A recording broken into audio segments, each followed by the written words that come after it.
দেখলে তো পড়ে গেলে পুরো কাদায় মাখামাখি। ওঠো ওঠো ওঠো।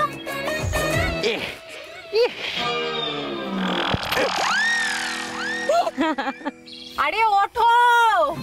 উঠছি তো জান।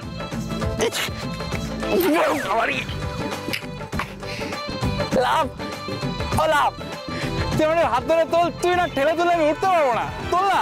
তাহলে কাজেতে গড়াগড়ি খাও।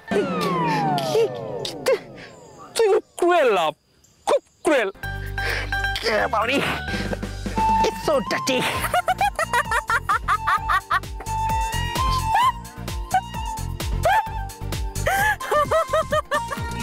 আমি এখানে মাটিতে পড়ে গেলাম আর তুই আমাকে দেখে হাসছিস তো?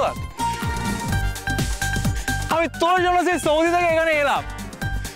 সৌদিতে তোকে জানা আমার জীবনটা পুরো মরুভূমি রে। সোহাগ, এবারে মেনে জানা বিয়ে করতে, আমাকে মেনে নেন, আমাকে আর ফিরিয়ে দিস না সোহাগ। তোমাকে কতবার বলতে হবে বাচ্চাদা, এই মুহূর্তে আমার পক্ষে তোমাকে বিয়ে করা সম্ভব নয়। আর তোমাকে কেন, পৃথিবীর কাউকেই বিয়ে করা সম্ভব নয়। দুটো বোন আছে আমার, ওরা নিজের পায়ে যতদিন না দাঁড়াচ্ছে ততদিন আমি বিয়ের কথা একেবারেই ভাবছি না, ভাববো না। এখন সরো তো, আমার অনেক কাজ আছে, সরো। না, আমি এখান থেকে সরবো না। তুই ফের আমার ট্রাক্টরটা আমার বুকের উপর দিয়ে চালিয়ে দে। তোকে ছাড়া আমার জীবনটা এমনিই বেকার, চালিয়ে দে, চলা। ঠিক আছে, বেকার জীবন তো, যদি এই বেকার জীবনটা না রাখতে চাও তাহলে আমারও কিছু করার নেই। আমি ট্রাক্টর চালিয়ে দিচ্ছি, এরপর যদি তুমি মরে যাও তাহলে আমায় দোষ দেবে না, কেমন?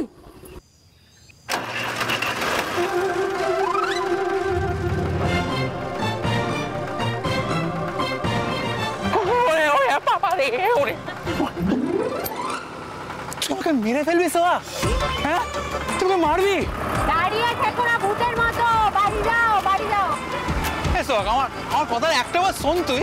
একটু শুনতে পাচ্ছি না আমি, বাড়ি যাও, বাড়ি যাও। কপালটাই ব্যাড। বাপ রে, এ তো পুরো হিন্দি সিনেমা। হ্যাঁ, আমার কথাটা একবার ভাবতো, সে গাড়ির সামনে দাঁড়িয়েই রয়েছে।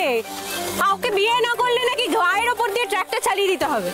আমিও দিয়েছি ট্রাক্টরে স্টার্ট, যেই না স্টার্ট দিয়েছি অমনি বীর পুরুষ পালিয়ে চলে গেছে একেবারে। তবে যাই বল সোহাগ, বাদশা কিন্তু তোকে ভালোবাসে। ওকে বিয়ে করলে তুই কিন্তু কুইন হয়ে থাকবি।